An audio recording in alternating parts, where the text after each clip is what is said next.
121 নম্বর ওয়ার্ডের একটা মার্কশিট তৈরি করবার আমরা চেষ্টা করছি পৌরপিতা রূপক গাঙ্গুলিকে নিয়ে। বিশিষ্ট জনেদের বক্তব্য, তারা কি তাদের কাউন্সিলর সম্পর্কে বলছেন, সেই নিয়ে আমাদের এই বিশেষ বিশেষ প্রতিবেদনগুলো আমরা আপনাদের সামনে তুলে ধরছি। এই মুহূর্তে যিনি আছেন তিনি এর আগেও আমাদের প্ল্যাটফর্মে এসছেন, কিন্তু অবশ্যই তার পরিচয় করিয়ে দেওয়ার দরকার আছে বই কি। তার কারণ স্টুডেন্টস গড়ার কারিগর হচ্ছেন এনারা।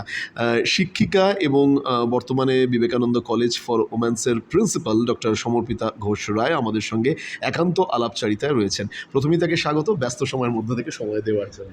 নমস্কার, ধন্যবাদ যে আমাকে আপনারা মনে করেছেন যে আমি এই সার্ভেতে আমি পার্টিসিপেট করতে পারবো।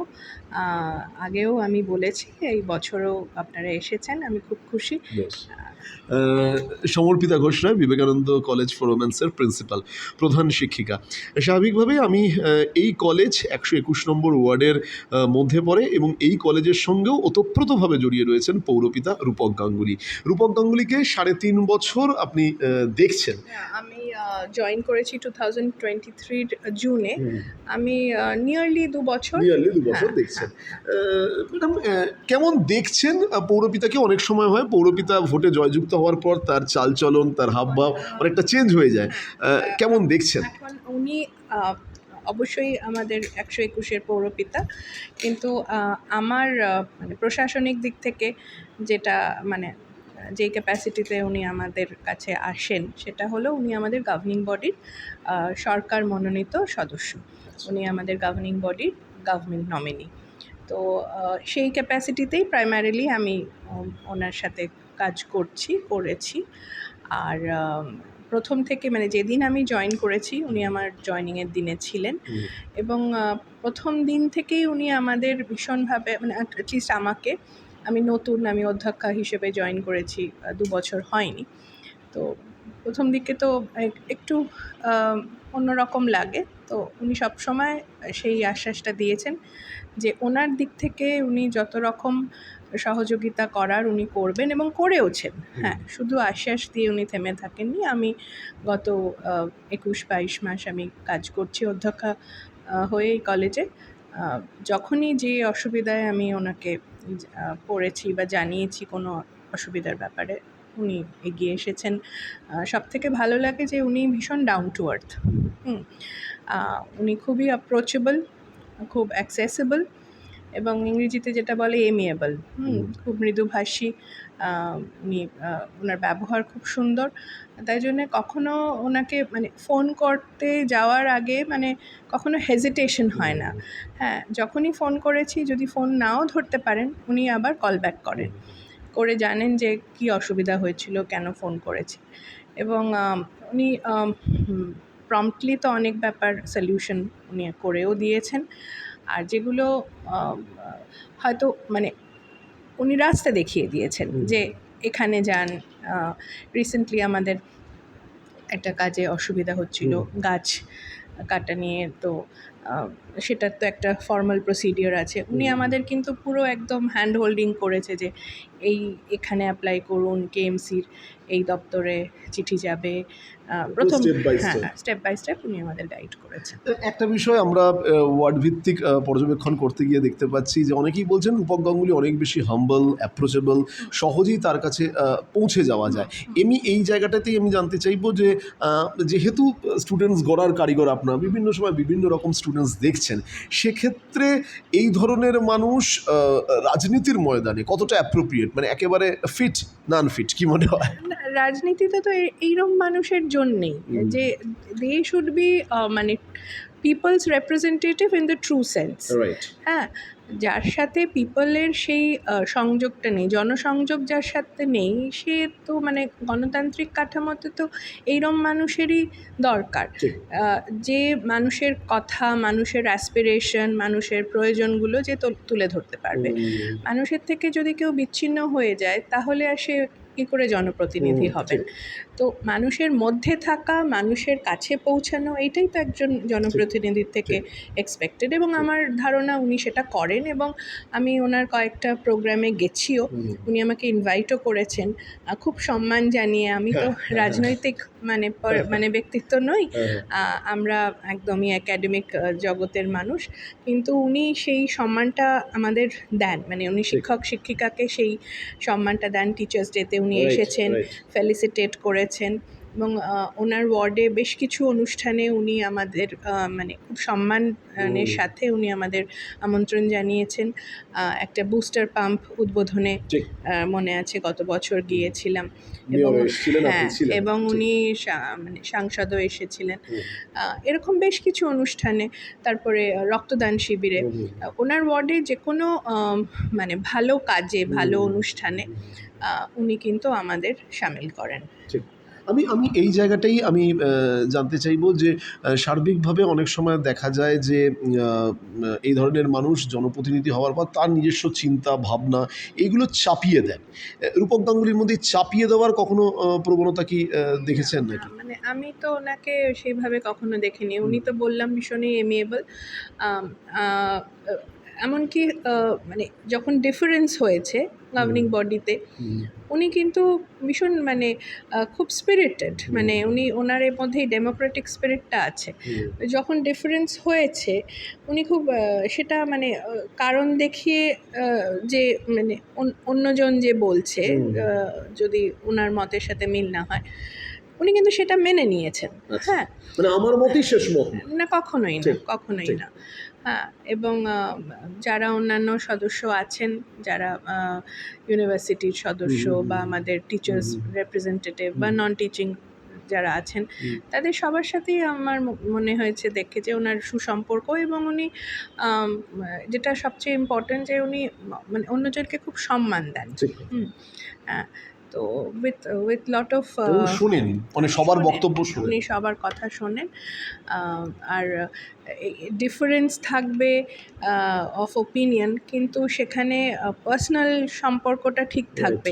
আমার মনে হয় এটা উনি মেনেও, মানে এটা মেনেই উনি চলেন। হ্যাঁ, কারণ সব ইস্যুতে তো মানে এমন হয় না যে আমরা অ্যাগ্রি করছি, দেয়ার আর ডিফারেন্সেস।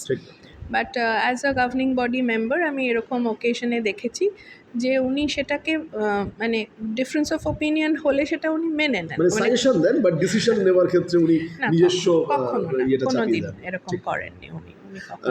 যেহেতু এর পাশাপাশি আরেকটা দিকও থাকে, মানে আপনি হয়তো অন্য ওয়ার্ডের ভোটার, কিন্তু ভোটারদেরও তো একটা অ্যাসপিরেশন থাকে তার পৌর পিতাদের কাছে। তো সেক্ষেত্রে এই অ্যাসপিরেশনের জায়গাটা বলবো যে এই ধরনের মানুষ ভোটের ময়দানে কতটা জরুরি বলে আপনার মনে হয়? হ্যাঁ, আমি তো বললাম যে যারা মানে মানুষের প্রতিনিধিত্ব করেন, তাদের মধ্যে যে ভার্চুসগুলো, যে গুণগুলো থাকার দরকার, আমার মনে হয় সেগুলো ওনার মধ্যে আছে। যে উনি ডাউন টু আর্থ, উনি মানুষের কাছে নিজে পৌঁছে যাচ্ছেন, কোনো অসুবিধা হলে পাশে এসে দাঁড়াচ্ছেন, অ্যাডভাইস দিচ্ছেন, পথ দেখিয়ে দিচ্ছেন, এটাই তো চায় মানুষ।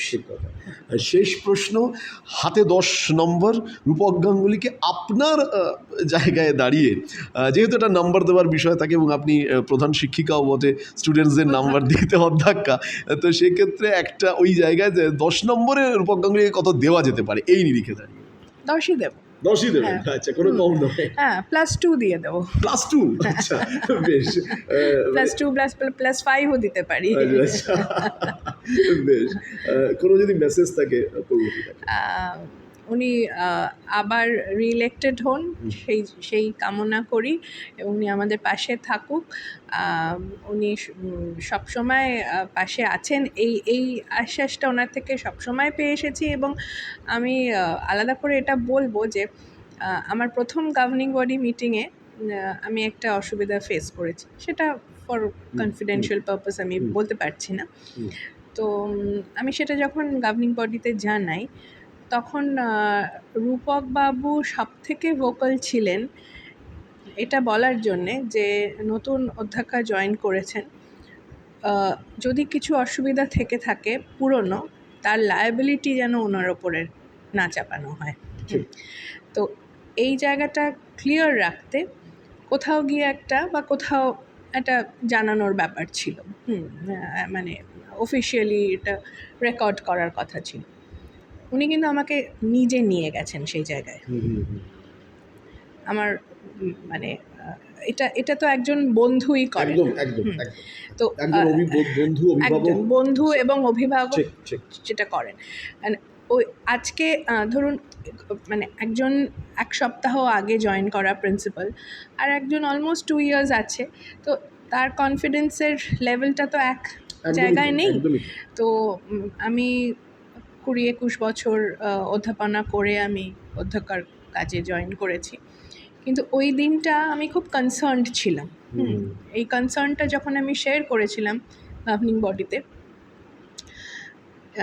আমার খুব ক্লিয়ারলি মনে আছে এবং আমি আমি ওনার কাছে খুব কৃতজ্ঞ যে ওই দিন সবার আগে he raise the voice right right এবং উনি বলেছিলেন যে উনি জয়েন করেছেন, এটা আমাদের সবার দেখার কর্তব্য যে এটার থেকে যদি কোনো অসুবিধা পরবর্তীকালে হয় তার দায় যেন ওনার না থাকে। এটা একটা বড় মানে হ্যাঁ। বড় আশ্বাস সেজন্য বড় এবং আমি আজকে এটা বাস্তব কথা। হ্যাঁ, এটা আমি আমি আপনার চ্যানেলকে জানি না এটা একটা অ্যাডমিনিস্ট্রেটিভ কনসার্ন এখানে বলা উচিত হচ্ছে কিনা, বাট আমি আমি যখন কোনো মানুষের মানে এরকমভাবে সে পাশে থাকে আমি সেটা ভুলি না। রাইট হ্যাঁ, তো রূপকবাবু এই জেস্চার বা এইভাবে পাশে থাকা ওই পার্টিকুলার ওই সময় যখন আমি সদ্য জয়েন করেছি, এখন তো একটু একটু কাজের জায়গাটাকে বুঝেছি, সামলে নিয়েছি, কিন্তু সেই সময় একেবারে অগোছালো ব্যাপারটা একদম ছিল। Right. মানে অগোছালো বলবো না, কিন্তু একটা একটা জেনুইন কনসার্ন ছিল কোনো Right. একটা ইস্যুতে। Right, ওটা right. খুব ইম্পর্ট্যান্ট। রাইট অ্যান্ড সেই দিন উনি বলেছিলেন যে এটা আমাদের এনশিওর করতে হবে এবং ওই কোনো একটা সরকারি ভাবে সেটাকে জানানো বা ইত্যাদি। উনি কিন্তু আমাকে ভীষণভাবে সাপোর্ট করেছিলেন এবং ম্যাডাম প্রেসিডেন্ট আমাদের রত্না ম্যাডাম শ্রীমতী রত্না চ্যাটার্জি, উনি আমাদের বেহালা পূর্বের বিধায়িকা, উনি আমাদের গভর্নিং বডির প্রেসিডেন্ট। ম্যাডামও ভীষণভাবে আমাদের সাথে সহযোগিতা করেন, সব সময় সব কাজে আমাদের উৎসাহ দেন। আমি ম্যাডামের কাছেও ভীষণভাবে কৃতজ্ঞ। মানে আমরা তো অন্য একটা জায়গা থেকে আসি, মানে পড়াশোনা করাতাম, লেখাপড়া করাতাম, তারপরে প্রশাসনে আসি। তো ইনিশিয়াল যে অসুবিধাগুলো একটু একটু হয়, কারণ অভিজ্ঞতা দিয়ে দিয়েই তো শিখি। হ্যাঁ, তো ম্যাডাম এবং রূপক স্যার এবং তার সাথে আমাদের গভর্নিং বডিতে গভর্নমেন্ট নমিনি আছেন শ্রীমতী ঝুম্পা দাস, এরা তিনজনেই মানে মানে সরকারি প্রতিনিধি এবং আমাদের পরিচালন সমিতির যিনি সভাপতি প্রেসিডেন্ট, এরা প্রত্যেকেই আমার পাশে আছেন এবং ভীষণভাবে সহযোগিতা করেছেন, প্রত্যেকটা বিষয়ে আমাকে গাইড করেছেন, আমাকে গুড অ্যাডভাইস দিয়েছেন এবং যেখানে যেখানে আমার কিছু কনসার্নস আমি শেয়ার করেছি ওনারা তার সমাধান বলে দিয়েছেন। বেশ, আমরা একেবারে পরিষ্কার আনকাট আমরা কথা বললাম বিবেকানন্দ ওমেন্স কলেজের যিনি অধ্যক্ষা তার সাথে আমরা কথা বললাম সমর্পিতা ঘোষ রায়। তিনি কিন্তু পরিষ্কারভাবে খুব সহজ সরল ভাষায় তিনি কিন্তু বেশ কিছু বিষয় আলোকপাত করলেন, যেমন বেহালা পূর্বের বিধায়িকা রত্না চট্টোপাধ্যায়, তেমনই বেহালা পূর্বের অন্তর্গত ১২১ নম্বর ওয়ার্ডের পৌরপিতা শ্রী রূপক গাঙ্গুলির কথা। তার কারণ রূপক গাঙ্গুলি এই কলেজের গভর্নিং বডির ওয়ান অফ দ্য মেম্বার সদস্য এবং প্রেসিডেন্ট হিসেবে রয়েছেন শ্রীমতী রত্না চট্টোপাধ্যায়, অধ্যক্ষা ম্যাডাম তো রয়েছেন। তিনি কিন্তু একটা কথা বলছেন, কাউন্সিলরের কাজ বা তার ওভারঅল দেখে 10-এ যদি 2 বা 5 থাকে তাহলে আমি 10-এ 17ও দিতে পারি, মানে 10+2+5 অর্থাৎ তিনি 17ও দিতে পারেন। তিনি সহজ সরল ভাষায় বলেছেন, তিনি এইভাবেই ব্যক্ত করলেন তার কথা। অবশ্যই ওনাকে অনেক মানে অ্যাজ এ টিচার যখন আমি খাতা দেখেছি টিচার হিসেবে, যখন কোনো ছাত্র বা ছাত্রী ভালো লিখেছে, আমি কিন্তু নম্বর কাটিনি। এই আচ্ছা, এই এই নম্বর কাটার কাটানো, বিষয়টা আপনি নম্বর কাটার ব্যাপারটা না খুব কলোনিয়াল, জানেন আচ্ছা, তো? আচ্ছা, আচ্ছা, পুরো নম্বরটা দেখে আচ্ছা, মানে আচ্ছা, কলোনিয়াল মাস্টার, আচ্ছা, সে মনে করতো যে ওই আমার সাবজেক্ট, এরা নেটিভ সাবজেক্ট, এদের পুরো নম্বর দেবো না, সবটা কেন শিখবে, আমি তো আচ্ছা, টিচার। হ্যাঁ, আচ্ছা, তো ওই ব্যাপারটা কিন্তু চলে গেছে। দেখুন এখন বোর্ডে ছেলেমেয়েরা তো ঠিক, মানে নম্বরটা তো এমন না যে বেশি নম্বর পাচ্ছে, ঠিক, সেটা ডিজার্ভ করে, সে ঠিক, পাচ্ছে। তো যদি কেউ সেটা ডিজার্ভ করে, ঠিক। আমি কেন নম্বরটা কাটবো? রূপকবাবু সেটা ডিজার্ভ হ্যাঁ, ডিজার্ভ করে। তিনি খুব দারুণভাবে তিনি ব্যাখ্যা করেছেন। তিনি বলছেন যে আমি নম্বর কাটার পক্ষে নই, যদি সেই স্টুডেন্টস নম্বর পাওয়ার যোগ্য হয়, যদি তিনি ডিজার্ভ করেন তাহলে ওয়াই নট। সেক্ষেত্রে রূপকবাবু ডিজার্ভ করেন, হ্যাঁ। এবং করেন বলেই তিনি কিন্তু আজকের এই খুব সহজ সরল ভাষায় আমরা এই প্রিন্সিপাল রুমে বসেই বিবেকানন্দ কলেজ ফর ওমেন্সের যিনি অধ্যক্ষা ডক্টর সমর্পিতা ঘোষ রায়ের আমরা একটা ইন্টারভিউ নেওয়ার চেষ্টা করলাম। অবশ্যই আপনারা এই প্রতিবেদন দেখবেন। আমি নিশ্চিত 121 নম্বর ওয়ার্ডের এই প্রতিবেদনগুলো ছড়িয়ে যাচ্ছে, এবং এই ধরনের মানুষই আগামী দিনে ভোট যুদ্ধে থাকা উচিত, ভোট পর্বে থাকা উচিত। আগাম প্রায় 1.5 বছর আগে কিন্তু বলে দিচ্ছেন বিবেকানন্দ কলেজ ফর ওমেন্সের অধ্যক্ষা শ্রীমতী ডক্টর সমর্পিতা ঘোষ রায়। আপনাকে অনেক অনেক ধন্যবাদ সময় দেওয়ার জন্য, অনেক অনেক ধন্যবাদ, অনেক ধন্যবাদ আপনাদের এই প্রতিবেদনে থাকার জন্য।